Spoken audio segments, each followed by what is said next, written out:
Now let's talk about STLC. Okay, software testing life cycle. Fine. Now the question is, when testing is already a part of software development life cycle in this diagram, if you see testing is there, right? So in the software development life cycle, there is testing. Then why this STLC is required? It may be one interview question that SDLC includes testing. So why you need STLC?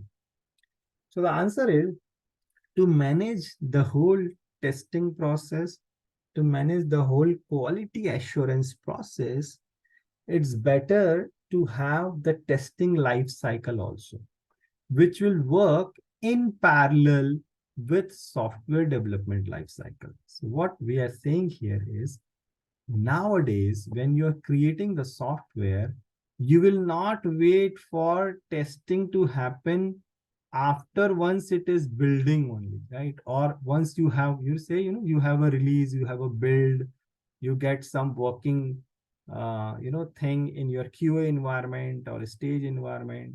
It's not like that you have to do only after that some kind of testing.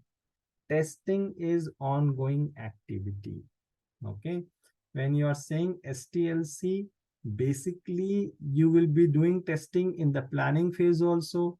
You will be doing some kind of testing in analysis or requirement freezing part also. You will be doing the testing in designing phase also.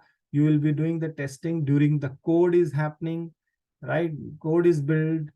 You will be testing on your test execution also. In fact, like pre-deployment and post-deployment also, you will be doing some sort of testing. So testing is involved in each phase. That's why STLC is required. So just for the purpose of showing a picture to you, I'm taking this like what happens with the STLC so that things will be more clear to everyone. I'll open again this blog. It seems good from Geeks for Geeks, and they have explained about STLC and all. I'm checking, is there any picture available? Yes, great. This picture is available. So what will happen is whenever requirement is gathered, right? So requirement analysis will be done by the testing team, right? So that is also kind of testing. When you understood about the requirements, you will do your test planning, that how much time it will take, if a particular feature is there, how much critical it is, how much effort it will be, there will be effort required, whether you have to go to the database, you have access to the database or not to check something. Then you will create your test cases accordingly. Then you will set up your environment to test, the something. So this test environment setup is generally, DevOps team or IT team work, but still, testing team is also involved in that part, whether that environment is working fine or not, what are the things they need on that environment, right? And it is not just like DevOps or IT team. It's like you have to understand where you have to test, whether it's like in mobile you want to test, if do you want to test in different browsers. So that is also comes under test environment setup. Whether you want to set up, let's say, a new browser, let's assume Firefox, which we do not have in your system. So you have to install it, that also. Test execution will happen. So whatever test cases you have created, you have to execute those test cases. For the people who are very new to understand about what is test cases are the steps which you will perform to check something. In a simple word, I'm saying, see, whenever you want to test something, there are particular steps involved, correct? So for example, if you want to test this website for the login feature, what you will say, open the browser, go to this URL, then specify the user ID, specify the password, click on the login button, verify the error message. So these are the steps. These steps are written in some kind of document, And then the whole 9 or 10 steps, let's say whatever is involved, will be called test case, one single test case. There may be multiple test cases to check a single thing. It's possible because we want to test our software in all possible ways. It's like this. Okay. So that user will have better experience. Okay. Going back to this. So these are the phase. Then test closure. Test closure means execution is done. If you think everything is working fine and you raise the bug also, so don't worry about that, why the bug raising part is not yet. See, we are talking about software testing life cycle. You may have bug, you may not have, the defects will come to you, right? So it is internal part that, okay, bug is retested and everything is done. Then you will close the testing. So you will say, okay, my testing is done now, right? So that I can pick another requirement to test. It's like this. One requirement you are checking, and maybe then once it is done, you will follow the same procedure for your next feature or next module testing. So I suggest you should go through this blog and understand about STLC. In interview also, they ask this thing. So it's better, you go through it. But the basic thing I have explained how it is. Okay. Now let's talk about agile development model. Okay. So earlier, people used to work on a model called waterfall model. I don't know whether everyone, do you know these things or not, but like 15 years back or 20 years back, the software are developed in, let's say, 6 months, 1 year. It takes time to create the software.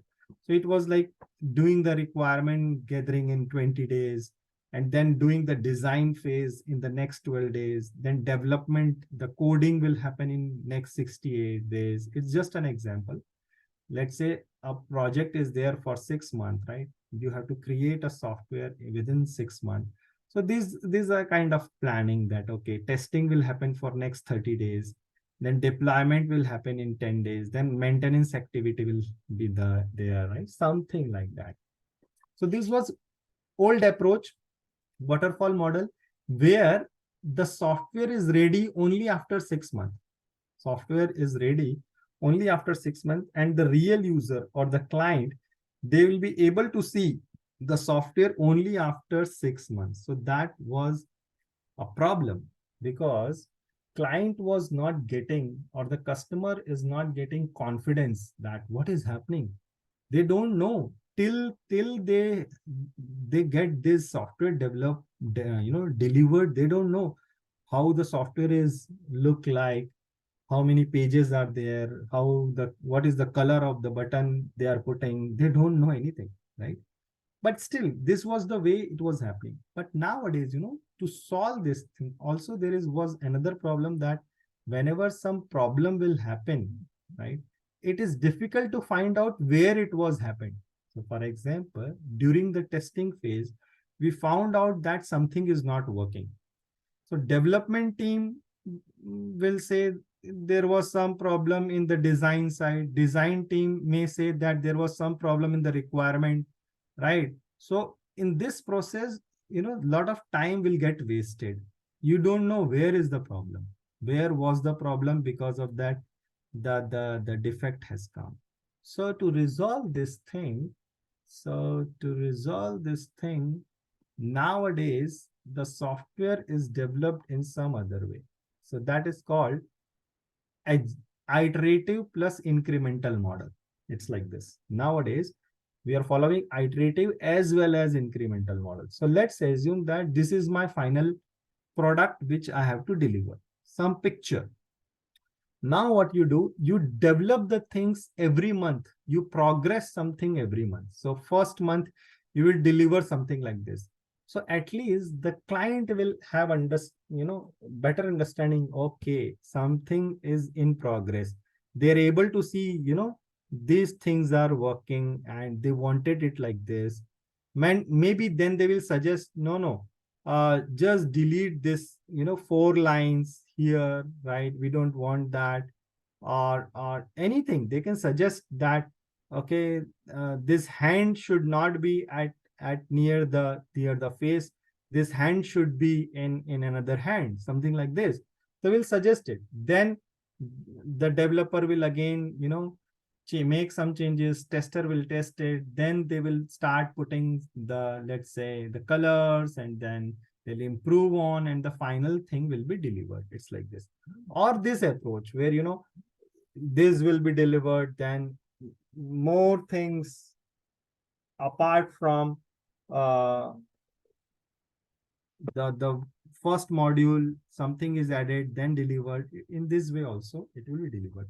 Both are different things. This is called iterative model, this is called incremental model. So nowadays when you are following agile model, it is mix of both. Okay, now it's like working on the sprint 1, sprint 2, sprint 3. Every sprint is like 2-week sprint where you have to something to design, something to develop, something to test and deliver. I don't want to go in the technicality part of this because some of you may be very new to what I'm saying here, but I want to make you understand that in any of this model, the thing is there will be lot of test cases. There will be lot of test cases, and number of resources to do the test execution are limited. So when I'm saying resources, it's a human resource. So for example, you have 1,000 test cases to execute, and every test case takes 5 minutes. Let's assume manually, if you will do it, it will take 5 minutes. So total, it will take 5,000 minutes. So when we say 5,000 minutes, you can do your calculation. If you divide it by 60, let's assume it's let's say 80, what we say, 80 hours, something like this. Okay, I assume, let's say, around 80 hours. 80 hours means 10 days, right? If you think about that, every day I'll work for 8 hours, right? So it is actually 10-day job to finish 1,000 test case execution. Now the problem is we do not have this much time. We generally do not have this much time for the test execution. That's why automation is important. That's why it's better to automate, let's say, at least 800 test cases out of this, so that the person who was doing the manual execution will be available to test, the new functionalities, the main functionalities which is delivered, right? So that is more important. The old 800 test cases, let's say if you will automate it, it will take, let's say, 4 hours to execute. Why it will take less time? That can be a question, that why, how it will take less time. So the thing is, when it is executed through the script and through the machine, it's faster and it's more reliable. Okay, human can have other kind of slowness and some other issues when they are executing it, but when it is executed by the machine, it's very fast. Okay, it's like this. So I'm just showing you one, a particular um, script, right? Let me execute it. I just want to check whether it is working or not. So this particular code will open a Firefox browser. I'm not doing anything manually as of now. This is the script which is written on Selenium code. And this will click on the login. It will put some user ID. It will put some password. Then it will click on the login button. And we will capture the error message. We'll capture the error message which is displayed in the user interface. So in Eclipse, we have written, right? So if you see here, these are the basic code to do all those things, right? So why I'm showing this code to you, because this is the code which you will write as a test automation engineer. Uh, if you are working on the Selenium, you'll be writing something like this. So if you see here, within 10 to 15 lines of code, what we wanted to achieve is achieved, like opening the browser, clicking on the login link, putting the user ID and password. So it took, let's say, 30 seconds. It took 30 seconds to execute it, right? But if human will do, maybe it will take 1 minute, right? To perform all those things or some complex scenarios, right? That's why automation is important, and hence we are starting, this automation course. Um, the rest of the things we will share in the group. Okay. Thank you, guys. Now we can have some questions if you have.